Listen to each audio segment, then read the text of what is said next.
What up, y'all? Welcome back to another Stereo Vision video. What's good, y'all? Happy Thursday night. We got a very special video for you guys tonight. Back with our Album of the Year series, you know what I mean? So far. You know, so far. Yeah. It's the middle of June, year's halfway over. We're giving y'all our top 10 albums of the year. Yeah, just for transparency, for whenever you're watching this, today is June 20th, 8:10 p.m. Mm-hmm. You know, we got a lot of really great albums this week. A couple last week. You know, some stuff is still very new to us. I know. You know what I'm saying? I feel like I haven't had the chance to live with a lot of stuff that I'm going to put on my list, but it just was really good off the first couple of listens.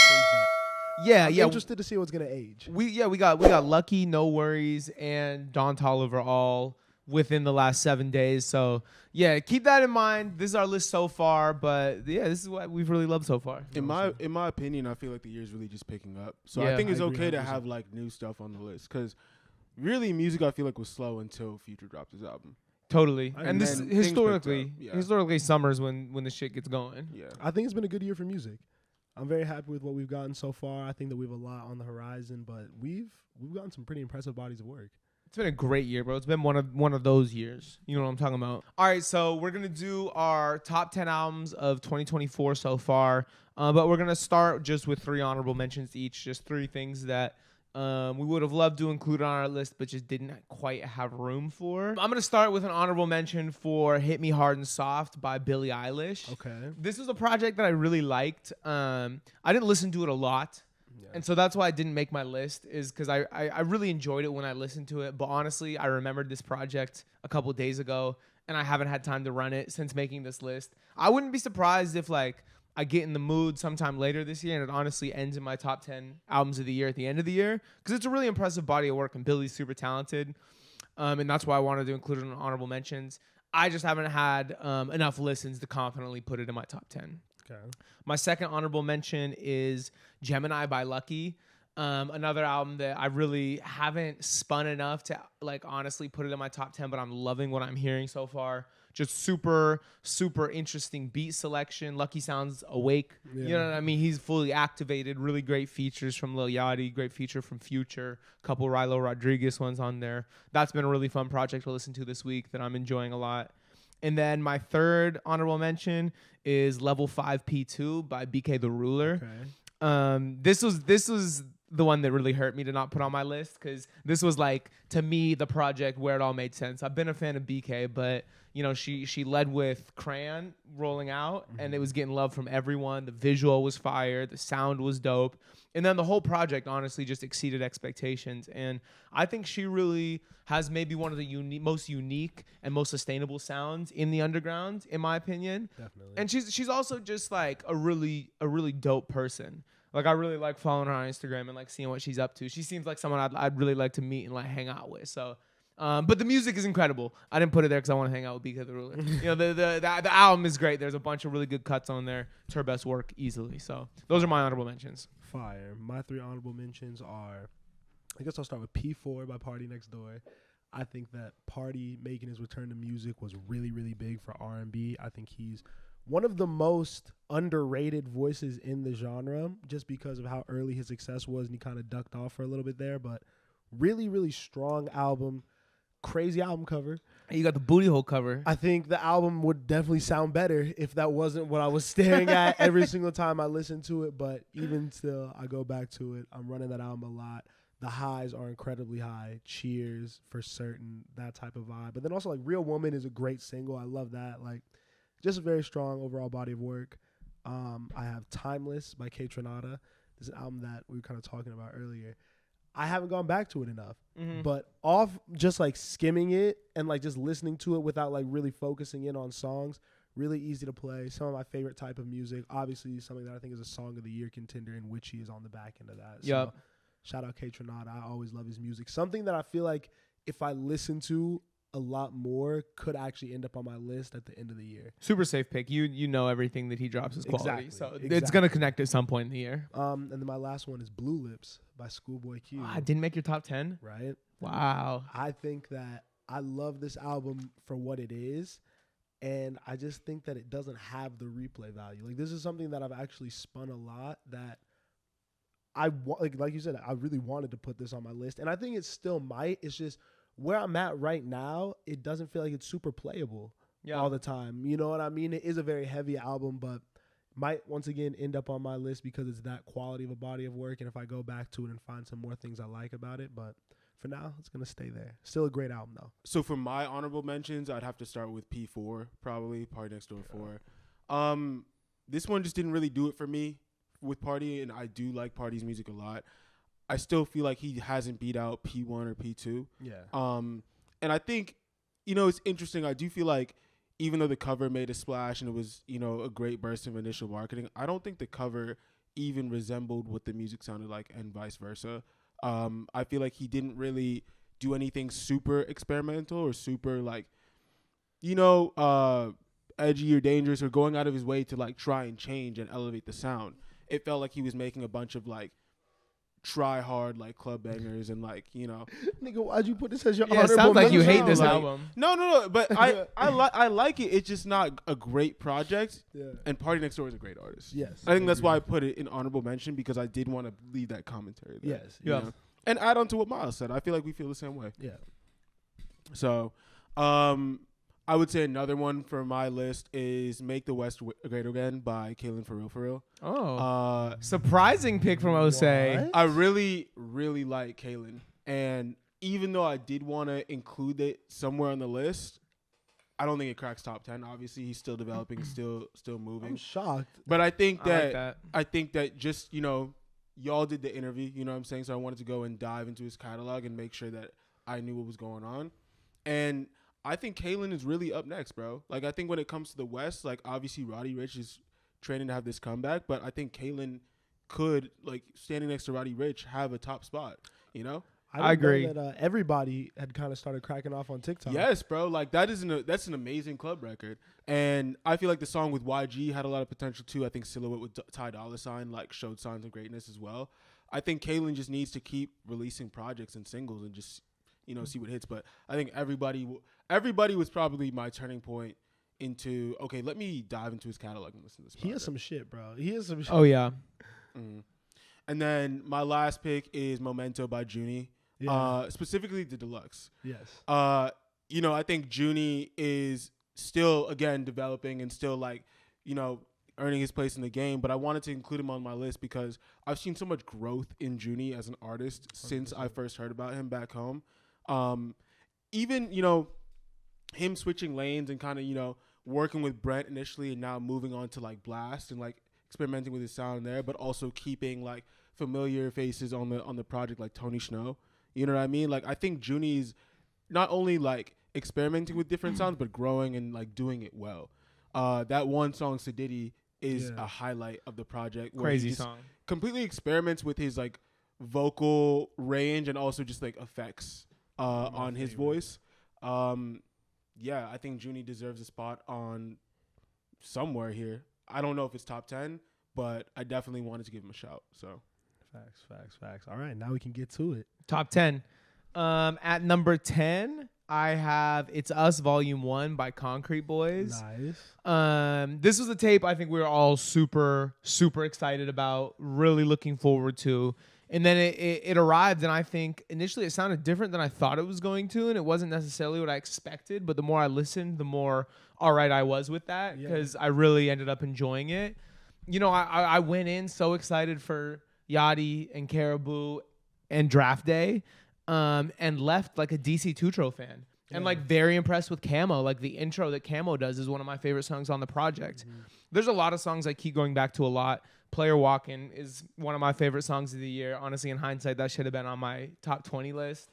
Obviously, it had the On the Radar freestyle that everyone loved from last year. Just a bunch of really great stuff. Two arms, two legs, 10 whips. Yeah. Crazy song. The whole thing is really good, honestly. It's a tape you can listen to front to bottom. I don't think there's egregiously bad songs on there, which is, I think, something that they could have ran into. Yeah. Just being experimental and trying things. So I really like it. There's some really, really great high points, and I think they hit the mark with It's Us Volume 1. Yeah, I mean, I'll continue the praise because my number 10 album of the year is It's Us Volume 1. Nice. I feel pretty much the same way as you. Very, very highly anticipated, just because I think their incorporating elements of more lyrical rap that I think me and Spencer really, really like, and adding a lot more swag to it, making it feel a lot younger, you know what I mean? Because they all can really, really rap. Yeah. And that came through on this, but the beat selection and just the production across this, shout out Mitch, he did a really, really good job. Mm-hmm. Wes Gone Mad too. Just really, really creative. It was pushing them to go in places that I didn't think they could with flows and things like that. Yeah. Subject matter, it was all still kind of the same, get money, shit, whatever, moving around, coming up. DC2 Trail, Camo killed it. Die for Mine is like my favorite song on this right now. Mm-hmm. But yeah, 2 Arms, 2 Legs, 10 Whips is crazy. The second half of that second half, I just want to talk about Draft Day. That second half is like what I think this voice sounds like at its best. Okay, because that is when I like him You the know, best on the tape. That shit, like there was moments where like you really see, I feel like everyone in the group operating at their full potential, and obviously Yachty's like the connective tissue. But I really think that this is a group that's going to have a lot of longevity, and this is a great way to start off their whole journey. I also forgot to call out My Life. I want to call that song out because Yeah. that was the moment where I was like, oh, DC hard. I don't know if I agree with y'all's take on this project. I don't know if I would put it in my top 10. But I don't really have like a strong reason. I just feel like I was a little bored listening to it. I think that while I do enjoy some of the like lazier, like laid back flows from the group, I think sometimes it almost feels like they're not trying in a way. And I don't know if that's just me. I don't know if maybe that's just something I need to listen to the lyrics more. But it doesn't feel like entertaining. It doesn't feel like they're stepping up to the plate and trying to deliver great music to me. I've really liked and obviously, you know, I mean, personal preference and shit like that. But the production was great to me, and I feel like they approached it how the only way that I really think you could. Mm-hmm. You know what I mean? Especially like making it more modern. Like I don't think they wanted to sound like they were rapping at you, but they are kind of they are pretty traditional rappers. Mm-hmm. You know what I mean? Like they're not doing a lot of the melodic stuff that I feel like most people are doing right now. They're really just kind of straight down the middle rappers and finding creative ways to do that now. I think that's why Draft even had to do things like the crazy voice. You know what I mean? It just kind of it's got to grab you in some way. Yeah. I mean, I definitely think that their freestyle is like the favorite thing that I've seen. Yeah, that's honest. still my favorite. It's still a highlight for me. At my number 10, I'm putting "We Still Don't Trust You" by Future and Metro. I think I talked about This Sunday. I think I talked about Crossed Out and All My Fault and different songs and different cuts on this project that really spoke to me. But I think it's a moment in time, right? I think it's, you know, obviously you have the initial "We Don't Trust You" kind of splash in the ecosystem, and then this is kind of like the aftermath. This feels like the all right, we were just at the club, now we're riding on the way home and just like, you know, trying to catch a breath. But I feel like this is a really special tape. I think it is a little long, and I think that because of that, you're not able to pick out all these different songs and moments from it. But I think as a body of work, if you separate the end mixtape from the beginning of it, it's incredible. I don't count the in mixtape. You don't count it as part of it? Not really. It's kind of its own thing. It feels like its own thing. Yeah, it feels completely separate. Yeah. But that shit is. At number 9, I have The Year I Turned 21 by Ayra Starr. Really great project that we got about a month ago. I think it's Ayra's moment, honestly. I think she almost had a bigger moment than Tems, to be honest. I think regardless of which tape I liked more, this one I was seeing everywhere. And everyone I think is really ready to wrap their arms around Ayra for really good reason. An incredible voice, really great songwriting, a lot of really sticky songs on here. You know what I mean? Like really easy songs to grab out of the album and playlist and put on here, there. Great music to play outside. She's talking shit. We talked about it on the podcast. Kind of more activated than I've really heard, you know, a female Afrobeat artist sound, to be honest. You know what I mean? Like at some point she's almost like rapping a little bit. She talks her shit. She's definitely talking her shit, and it's a personal album. I liked the kind of the narrative more towards the end of the album about her father and kind of just his role in her life and kind of how that has changed her perspective on things. I think it was a really great step for her and one that has her primed to be a superstar. So The Year I Turned 21, great project. That's my number 9. My number 9 album of the year is Dark Times by Vince Staples. I talked about Blue Lips a little bit, and I think that this and Blue Lips are very similar albums. And I think that Vince made it a little bit more palatable with songs like Little Homies. I think even like Radio is kind of something you could grab onto while still being not all the way as deep, because I think they are in different worlds, but just kind of tell us similar stories a little bit and kind of say, okay, gang violence coming from these communities, all of these things that have kind of surrounded my life have now created this person. And now as an older person, I can look back on what I've been through and just reflect. And he did it in a way that was so unique to him. He really, really shows his love for music. Like, radio is all about music. Yeah. You know what I mean? Like, it's, I don't know, Vince Staples, I feel like really sounded at peace on this album. Yes. With himself as an artist, with himself as a person. Like we said, the highlights, Etouffee, Radio, Little Homies, like those three right there. Black and Blue is great. Yeah. Like, I like every song on this album. It's all very high quality. Replay value is literally the only question for me, and I've been going back to it a lot. Yep. Great project. For my number 9, I chose Where I've Been Isn't Where I'm Going by Shabuzi. I think he shows a lot of versatility on this album. Mm-hmm. I think if you dive into his catalog, as I have recently, I think that earlier on, he sounds a little bit like St. John to me almost. I think he always has the country element to it. Mm-hmm. But it definitely feels way more like hip-hop leaning. And I think with this album, I think he fully dives into the country bag, into the Americana bag, collaborates with everyone from Noah Cyrus to Big X the Plug. I feel like it's an album that is pretty palatable to like the average consumer. I think a bar song Tipsy has kind of shown us that he has the potential to be like a superstar, and I think that this project was a very strong debut project off the Beyonce project, and I wouldn't be surprised if he collaborates with Post Malone soon. He should. He definitely should get involved in this Post Malone country era that's coming. Facts. I think so. Facts. The Big X the Plug song is really good. The Big X the Plug song's fire, and the one after it. I love the last 3 tracks on that album. Yeah, I think the last 3 tracks are the ones where you get a more reflective artist. Yeah. Like he's talking about, issues with the girl that, he stole from somebody else, and like now he's worried that she's going to be stolen from him. And then he also talks about, he has a very interesting reflective moment at the end. I forget what the song is called, but basically he's talking about he's not going to sell his soul again for another viral moment. And I think what he's really saying is that even though he has had this opportunity to like go viral and have a big moment, like he's just going to do him and not play into the industry antics or let anybody push him around and put him in a box in order to continue to see success. At number 8, I have 2 Starr and the Dream Police by McGee. If you watch the podcast, I've spoken about him this year a couple times. I think he's really having a breakout year and is going to be a star in this industry, to be completely honest. This is maybe the most creatively inspiring album on my list to me. Just if we're talking about outside the box, new sounds, new techniques, just new vibes. You know what I mean? It's really something different. And a lot of that comes from him and his ability to play the guitar. He's a really special guitarist that uses a lot of really interesting techniques that people haven't really used before, which leads to just kind of just these new soundscapes that are a little bit reminiscent of like Dijon, kind of in that it's kind of like dreamy. I don't even know how to call it. It's kind of like Frank dream Ocean pop. people. They're Frank Ocean-esque. Yeah. Yeah, I mean, this would be higher on my list if there were songs that were easier to play. Because to be honest, I do have to be in a very specific mood to go into this McGee album. But when I'm in that mood, there's nothing better than this tape. Right. How Many Miles Are You Looking Up? Candy. There's just really special songs that feel like they will withstand the test of time on this project. My number 8 album of the year is Gemini by LUCKI.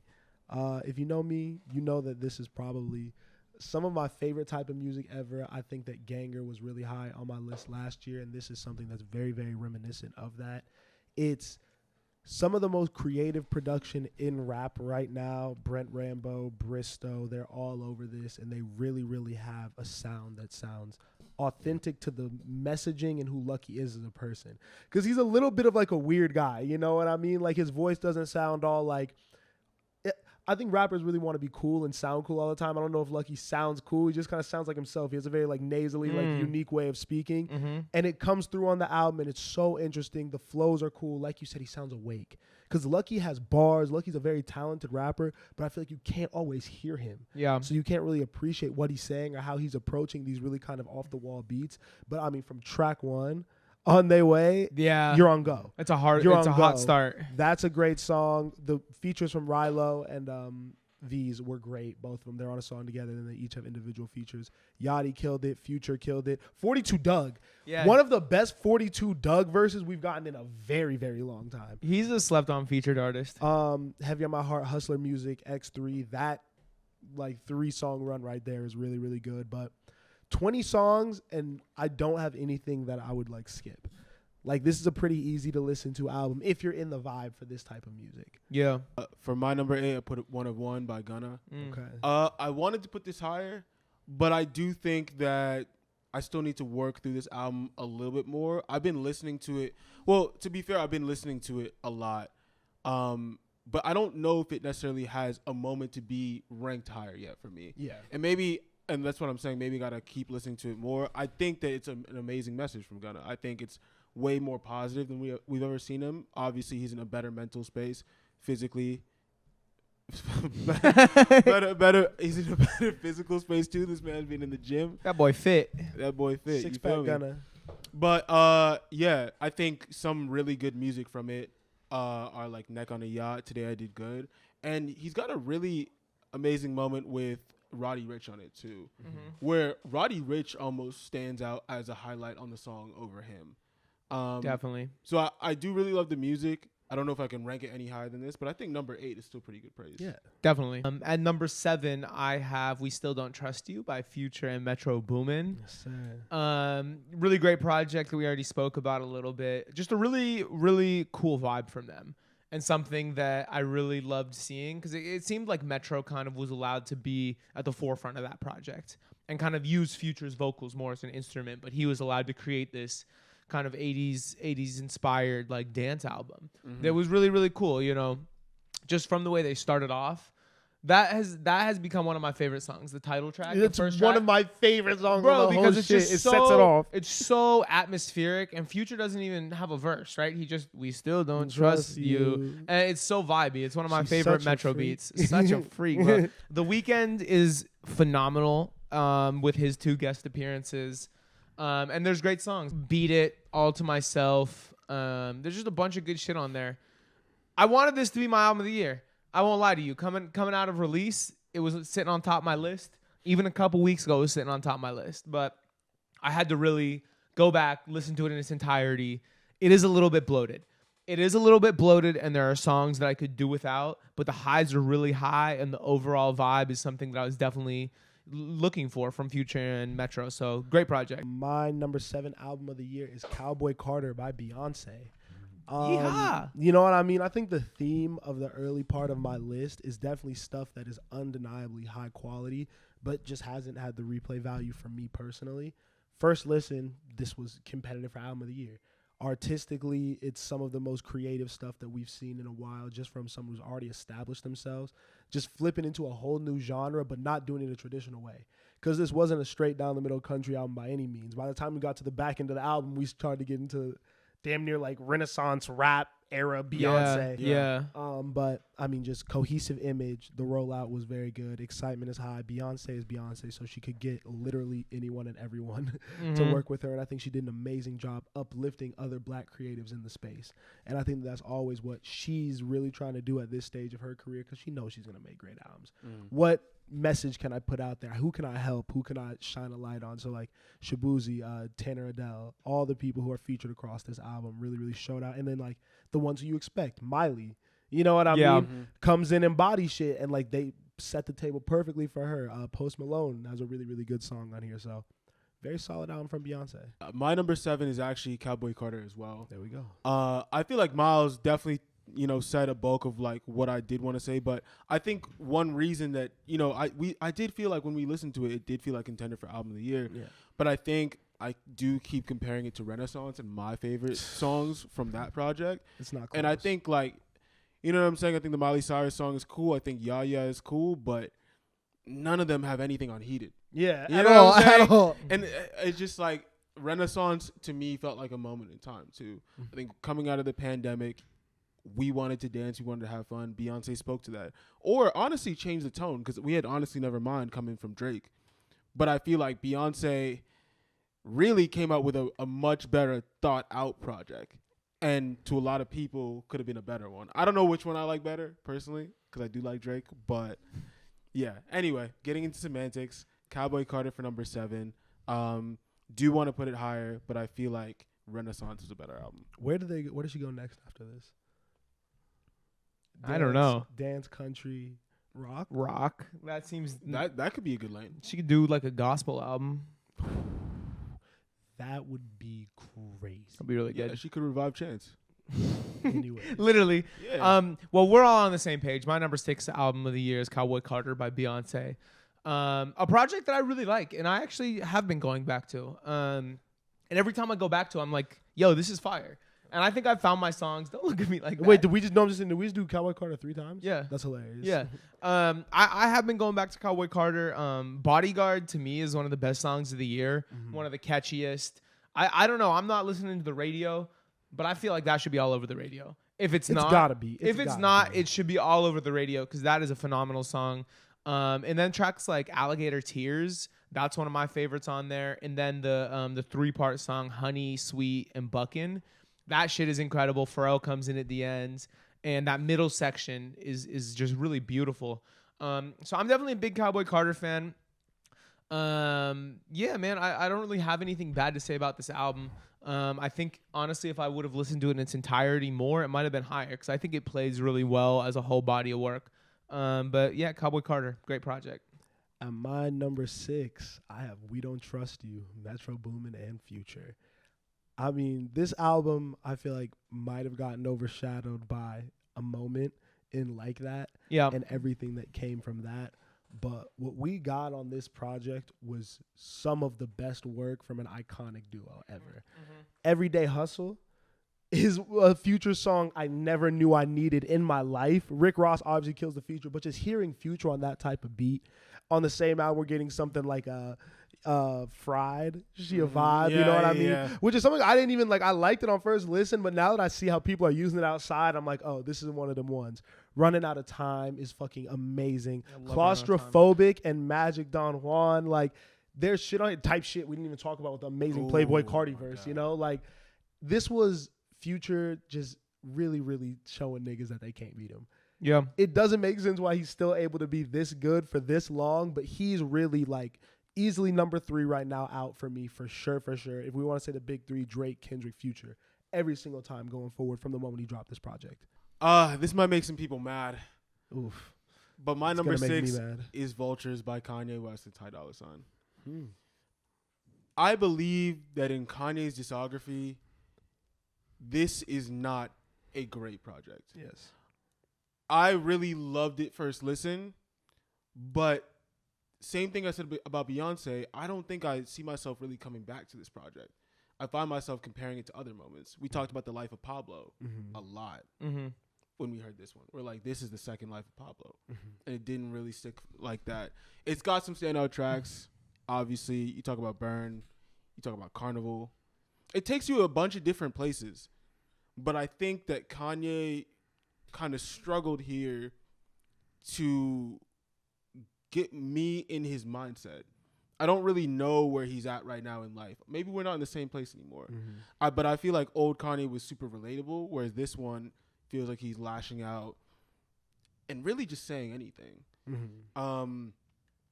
I think obviously production-wise it's amazing. Incredible. Ty Dolla $ign was a necessary companion. Yeah. To kind He of keep killed the it. guardrails up. Yeah, Ty Dolla $ign killed it. I think they could actually make a great project together. But I think Kanye needs to get in the studio and deliver better verses, honestly, that stay focused and stay coherent. Yeah, that was the weakness, and that's what kept it off my list. Because to be honest, like I was playing the fuck out of that when it came out. It wasn't just a one listen thing. Yeah. Like for a couple weeks after it came out, I was bumping that whole tape consistently and just overlooking terrible Kanye verses. So bad. But at some point, you can't just overlook terrible Kanye verses. You know, he needs to bring something to the table. But everything about that project was really good, to be honest, besides his verses. So I'm not mad at it on your list at all. Yeah, and I think I also put it there as well because he had the stadium listenings again, right? And it still didn't feel like a huge moment. You know, I think in the time it did, but think about how much stuff has happened since then. Yeah. It You died. know? It died. The beef washed Kanye out It completely. definitely did. And he tried to interject himself, and still people were like, yo, dude, come on now. Nobody cared. Exactly. So, yep, I wanted to put it on my top 10, but I couldn't put it that high. At number 5, I have Born in the Wild by Tems. This was a recent album a couple weeks ago, but it's been something I've been listening to nonstop. It's been something that gives me every vibe I could want from Tems, you know? Like, I'm a big playlister, and I think this album... Normally when I playlist, I'll be like, all right, there's these 3 lists that every song on this album could fit on. Tems is spread across my whole library of playlists because she literally hits every mood on this album. And I think she really excels most in kind of the understated, kind of not super in your face. You know what I mean? It's kind of subtle, and the songwriting's really good. It's really unique songwriting. Incredible songwriting. You know, like what's the Turn Me Up? Like a song like that is just something that I haven't really heard anyone do. It's like new melodies, new sounds, and just really a breath of fresh air. I loved the singles going into it. I love everything about this project, and I cannot wait to keep listening to this throughout the summer. At number 5, I have Why Lord by Anderson .Paak and Knowledge. No worries. This is another recent album. Yeah. Best album cover of the year to me.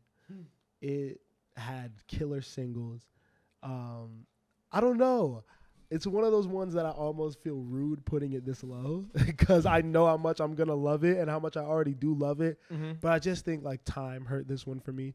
You know, I haven't lived with it long enough. Fair. But the highs are extremely high. Literally, I cannot emphasize how great the singles are in hindsight. Yeah. I think they really picked those so strategically, and it got me so excited for the album in the right ways. Yeah. You know what I mean? It wasn't poppy. It was all very tasteful, just super, super high quality while still being earwormy. These are all songs that I feel like are catchy, even though they're not very repetitive hooks or things like that, are simple. Anderson obviously does his thing, but I think Knowledge was the star of the show this time, for real, for real. I definitely want to give him the MVP. And then the features. Yeah. I think every single feature was tastefully curated, done well. Yeah, great project. For my number 5, I'm putting Hearthstone Psycho by Don Toliver. Yeah. I think this deserves top 10 already. You know what I mean? We've only lived with it for what, a week, 2 weeks? Yeah, a week. But this is a great body of work from Don Toliver. I love the surprises on this. The Kodak song, what is it called? Brother Stone. Yeah. Great Kodak feature. Brothers, yeah. You know, obviously he's somebody that I've been a little disappointed in with his verses recently. Comes back and redeems himself and reminds me why I personally love him. Glock is a standout. Insane with Travis Scott.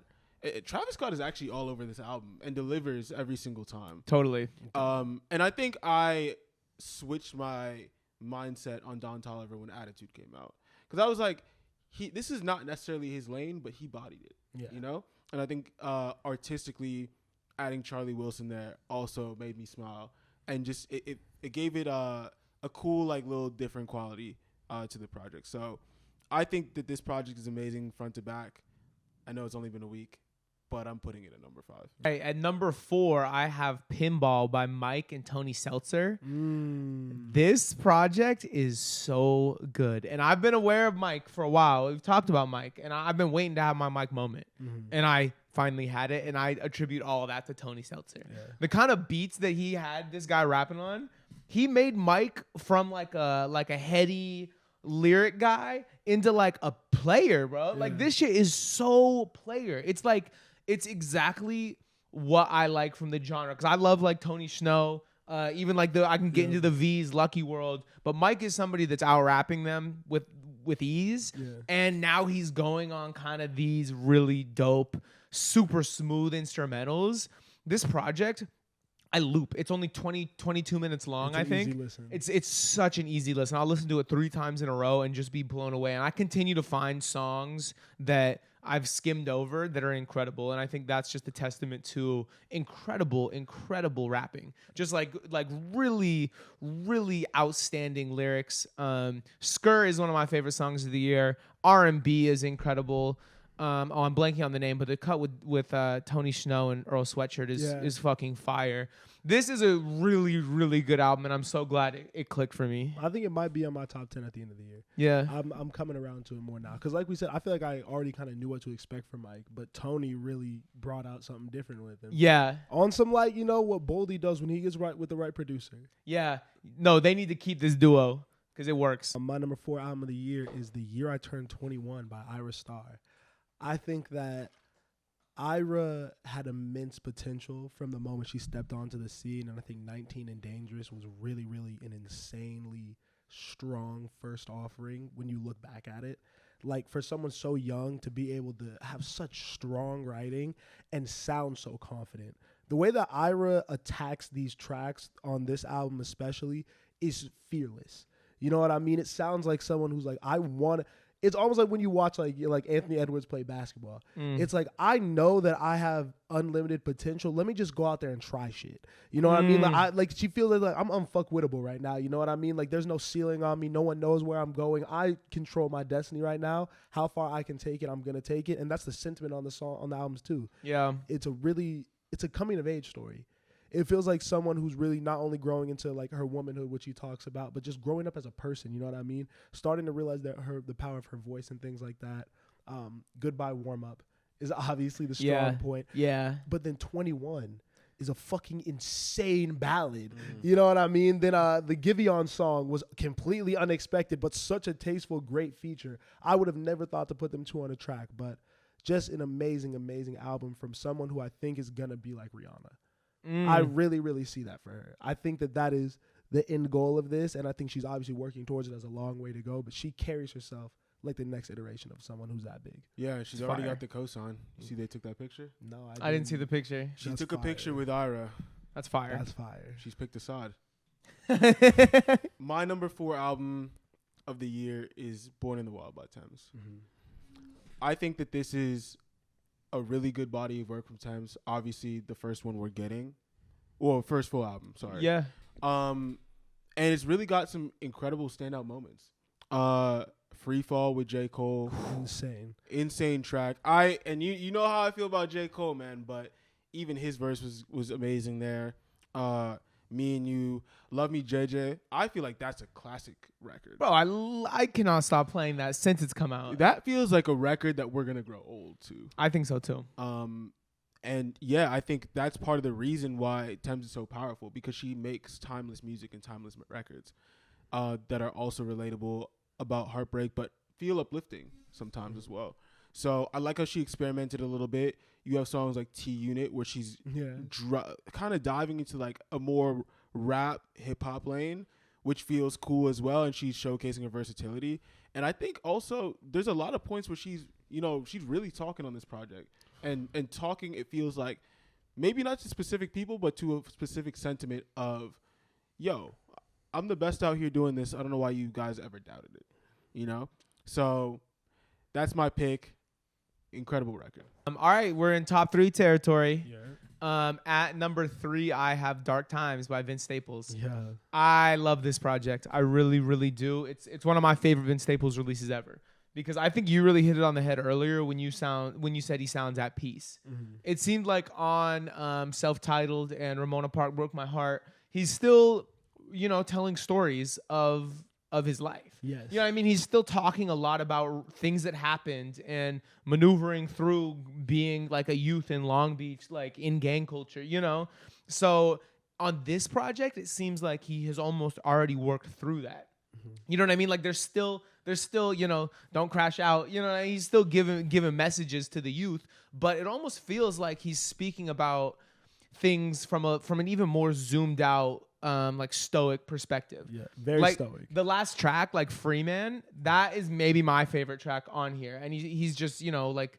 it's about just a woman that comes up to him and she's like, I feel like I know you. You know what I mean? Like I'm a big fan. And he's just like, listen, you don't know me. You don't know me. I love you, but you don't know me. And let me tell you a little bit about the kind of like the underworkings of this shit. You know what I mean? He gets in his real, like, I don't even know, bro. The whole project is really great. From Black and Blue, you said Etouffee, Little Homies is one of his most like playable records in years to me, a song that I think everyone would love.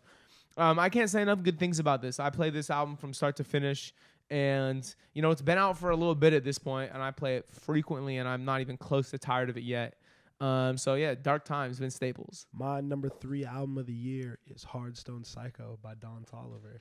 There we go. I mean, it's the Travis Scott influence taken and like went a completely different direction. He's really, really turning into like the best way I can say it is like R&B Travis, but on this I see the rager side a little more. I think this album is going to perform live really, really well, and I love the concept. And I didn't know what it was about till I it was in the Apple Music description, I want to say. But this album is actually dedicated to, I think, his uncle, who was part of this biker culture and passed away and was one of his biggest fans. That's cool. And so that there's like a little bit more of that meaning in it. I don't think we always get that through the lyrics with Don. He doesn't really always like take things that way.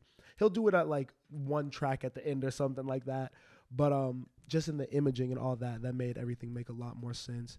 The highs on this are insane. Inside with Travis Scott, of course, but then like 4x4. I don't know why I love that song. That shit is so hard to me. Yeah. Fucking obviously the Kodak song is incredible. Just something that I would have never expected Kodak to be able to kill like that. And then Don also finds a way to sound cool as fuck on every track. It never seems like he's trying super hard to like find a flow pocket. It seems like he always just approaches it the best way to him. But something that is definitely still fresh in my mind. Yeah. Definitely a sound that I'm used to, so I'm interested to see how it ages. But right now, this feels like a really great album to me. That My number 3, a little controversial maybe, but I'm just gonna say it. ATT, Young Miko. I feel like this is the first time where I've listened to a project where I'm like, bro, I'm gonna be honest, I don't understand everything she's saying. You know what I'm saying? Yeah. But I feel it. I feel like Young Miko, her presence, her energy, her aura, it just comes at you through the track. You know what I'm saying? You could tell that she's talking raunchy. You could tell that she's talking shit. And you could tell that this is like a young woman that just has attitude and is just like a boss. You feel me? I almost put it on my honorable mentions. And it's like I'm maybe she's had her moment already because it is like international music at the end of the day. Like I feel like this music lives, you know, in the US but way outside of it. But some of her standouts to me in general in her career are her records with Fade. Yeah. I think those two are an amazing combination. And I think, again, we should look into this because we need to confirm. But I think his production, if he is a producer, is some of the most incredible I've heard in the lane. I think that she has a long way to go. She gives, honestly, she gives Ayra Starr vibes in her lane. Exactly. Yeah. She's different because I think that it's not, I don't think it's necessarily someone like a BB Tricks, who I think is really, really dope. And I like the like whole persona that she's doing. But Miko is just, the music is on a whole nother level. Yeah. It's hits. Like her shit is like already on the level of like the Bad Bunnies of the world. You know what I mean? The name isn't, but like the quality of music and just how the production is otherworldly. It's crispy as fuck. Like it sounds expensive to me, honestly. But yeah, and I kind of like the Ayra Starr comparison because I feel like they deliver their messages in the same way. Attitude. Like young, but attitude. And it's like, yo, like y'all are not gonna talk shit about me. Y'all are not gonna undermine me. Like I'm here. The track Rookie of the Year. Rookie of the Year to that's open tough. it up. Like that's tough. That is yeah. Rookie of the Year to open it up is like a very creative way to even do that. You know, so that's what I'm putting at my number 3. At number 2, I have "We Don't Trust You" by Future and Metro Boomin. Yes, wow, this is a great project. This is a really great album that just continues to get better the more I listen to it. And the more I listen to it, the more I'm like, yo, this is one of his best projects. You know, an absolute legend, a top 10 rapper ever. You know what I mean? Like this is to me, it's a little too early to say top 3, top 5, but it's definitely in that category. He was activated across the whole thing, providing really great raps, really great flows, and there's classic songs on here. Like That is a classic record. Type Shit is not even one of my favorites on here. one of them ones though. But it's a classic track. Cinderella to me is a classic track with Travis Scott. This album is everything we could have wanted from a Future Metro Boomin tape, plus some, to be completely honest. They overexceeded expectations. And it's just so fun to listen to. All the way through, from start to finish, to Where My Twin at the very end. You know what I mean? Like, and of course, it definitely kicked off the biggest moment of the year. It was when this came out, this revived hip hop. 100%. You know, and I don't think I can say enough good things about this album. My number 2 album of the year is Born in the Wild by Tems. I think that this is the greatest blend of R&B and Afrobeat we've ever heard. I think that what she was able to do on this lyrically was otherworldly. It gave me Adele vibes a little bit. That's a good comparison. comparison. What I mean? That's a good comparison. That's the energy that she kind of carries herself with. It's like this like very soft, subtle confidence. You know what I mean? It's like I don't got to talk. I don't got to do all the extras, but like my presence will be felt. She sounds so sure of herself across the entire tape, and is just so smart with how she talks about everything. The way that she approaches love. The writing on Forever, just talking about like I'm in love, but is it just desperation? Da da da. Free Fall with J. Cole is that 3-song run with It's insane. It goes Boy Oh Boy, which is incredible, about talking about how a relationship is making her feel and being so fed up and frustrated with someone that you love, into Forever, into Free Fall. That is what made me take a step back and be like, hold on, because I liked the Ayra album more initially. Yeah. But this is something I legitimately think I could grow old to, and like I will be listening to for the rest of my life. Every single song, again, nothing bad, nothing stands out, but it doesn't get repetitive. It always is giving me new twists and turns, whether it's production or how she's approaching a song. I love what she did on this. I think it might end up even being my album of the year the more I keep listening to it. But 2 weeks, it's 2 weeks, right? Yeah, 2 or 3, yeah. 2-3 weeks with this project, and I've been blown away. Every single time I go back, it gets better. This is an interesting transition into my number 2 because I'm picking The Year I Turned 21 by Ayra Starr as number 2. And honestly, after hearing what you said, Miles, about the Tems album, I think it could go either way. I think there's a good rotation on here in terms of top 5. You know what I'm saying? But I just feel like Ayra showed up, bro. Yeah, 100%. Ayra showed up, and she showed up to play, and she showed up to win. You know what I'm saying? These albums dropped back-to-back weeks, and you're having Ayra on with features like Giveon. You know what I'm saying? Coco Jones is on there. And Ashake. Yeah. Very strong features from a young up-and-coming artist. And I think, again, we talk about tonality, we talk about approach, we talk about delivery, we talk about messaging. I think it's just a more energetic, more fun album. And I might be a prisoner of the moment because it is summer. But this album is in my rotation. Yeah, for I sure. love this shit, bro. 1,000%. So I'm going to give it to Ayra. I really think she came very strongly with it. And, you know, it is unfortunate because we don't want to compare. We want to, you know, make sure that everybody is lifting the whole genre up. But I do think it is interesting to come in as a young artist and stand next to a Tems. Yeah. Because I don't think before this album people would necessarily say that would happen. No way. So. All right, it's time. Yep. You guys might be mad at me. My album of the year so far is Wylod by NxWorries. I know we're only a weekend. You're on dick, bro. I know we're only Oh my god. I know we're only a weekend. Be nice, bro. But these are 2 of the best musicians of our generation, just honestly delivering to the highest degree. Yeah. It's just really incredible music, and I've always been a firm believer of artists need to make music that reflects their life, you know, and that's why I'm so glad this wasn't Yes Lord Part 2. Yes Lord, one of my favorite albums ever. Super player, you know what I mean? That's the whole sentiment to this. This shit is yearning.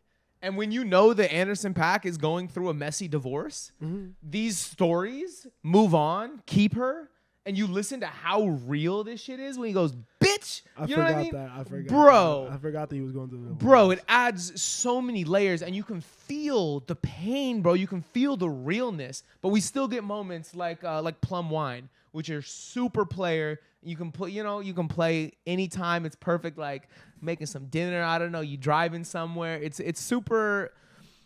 It's music for my everyday life. I can confidently say it's an album that I will play every single day and find time to play every day. I don't know when I'll be in the mood necessarily to always play the LUCKI tape, McGee, all this shit, the Future tape. But this is a tape that I'll play every day, and I have played every day. And when I go back, you said it about the singles, but these singles were incredible and play way better in context to the album. Still Here. Wait, is that what it's called? From Here. I always fuck up the name of that. I was listening to From Here in the car for probably the 1000th time recently, and I was like, yo, this is one of the most cracked songs that has come out in my lifetime. Like, if I'm being honest, this shit has a hold on me and is just one of the best pieces of music that I've really witnessed come out. I can't say enough good things about this. I don't know if I'll give Knowledge the overwhelming MVP, but he probably is the MVP. He probably is the MVP. They both delivered, but wow, this is a really incredible project. It's only a weekend, so I know it seems a little premature to say album of the year, but you know, I had to follow my heart, and that's what I'm thinking is the album of the year so far. My number one album of the year is We Still Don't Trust You, Future and Metro Boomin. I think that you probably knew that this was going to happen. For sure. I want to make some very, very bold claims about this album that I now feel a little bit more comfortable doing. I think this might be top 3 in his discography ever. Wow. I think that this is something that when we're old and when Future's, because I mean, I think Future's obviously going to be a confirmed hip-hop GOAT. He's going to be one of the first people we mention when we talk about our generation. I'm going to play this for them to show like the versatility. It's not normal what he did on this. I think we have such high expectations of Future and put him in such a high regard. We don't realize how crazy what he just did. This is not his sound. Yeah. He's singing on a lot of these songs. Like nights like this, I like how you feel about From Here. Yeah. I dead feel about nights like this because I would have never thought that he could even do something like that. But in the same breath, it's like you said, we still don't trust you. The intro. Metro. What the fuck was he doing? What made him think to do this? Yeah. The fact that they have collaborated so many times and are still pushing each other to be better is amazing to me. All to Myself, incredible weekend verse. Red Leather with J. Cole. I don't think Tems kind of really brought him back into the good graces of people with hers. This was the intro. Yeah. This kind of started like, the beef was still happening, all that. What the fuck is he doing? But it sounded great. Little chill vibe. I want that when I'm on a beach, you know what I mean? Sipping something nice. Yeah, I don't really count the last part. Intro into Drink and Dance, which is just an underrated banger. This whole album is just really perfect to me. No skips. It is the perfect follow-up to Hendrix, but not derivative of Hendrix, which is really, really dope. So shout out Future and Metro. I think this might actually have the chance to finish out my year as the album of the year. My number one album of the year is We Don't Trust You, Future and Metro Boomin. Woo! Hey! When you are 10 plus years in the game, when you are prolific and can release songs at will, do features at will, but you're still not in the GOAT conversation. Yeah. You can choose to do two things. One, you could retire. Or two, you could hit a home run. Yeah. This man, Future, bases loaded, bottom of the ninth. Knocked that shit out of the park, bro. Yeah. And even though it was overshadowed a little bit by the little kid that caught the ball, yay! You calling kids the little kid? That's so funny. This is undeniably the project of the year. The way he opens it up, fire. You're my number one fan. We're setting the tone right now. And then on the rest of it, he barely talks about it. Yeah. Everybody else, it seems, even throughout the beef and throughout the album, is taking these shots or whatever. Future's like, no, track one, this is how I feel. I'm putting this out there. This is the reason it's called this. You're on notice. But then he goes and delivers some of the best music of his career. From Type Shit to Cinderella to Claustrophobic to Magic Don Juan. You mentioned Slimed In, amazing track. Where My Twin at the end. I just feel like if we are not talking about this as album of the year, we may be overlooking not only a great body of work, but the fact that this launched a moment in time that we are going to talk about forever. And that he was able to commandeer Kendrick into doing this. Good word. That Metro and Future were both able to harness this energy and revive hip-hop, like we said. And now we just witnessed one of the greatest hip-hop moments in history with Kendrick shutting down L.A. And the Future verse on that shit is insane. It's insane, Like, bro. the Future verse on that is so fucking good. On my home to Strolls. Like that is a crazy record in itself. I think we will talk about that as like one of his best. I agree. I think so. Yep. I think because of the moment, but I think also because of the beat and the verse and just, bro, what it means to the culture, honestly.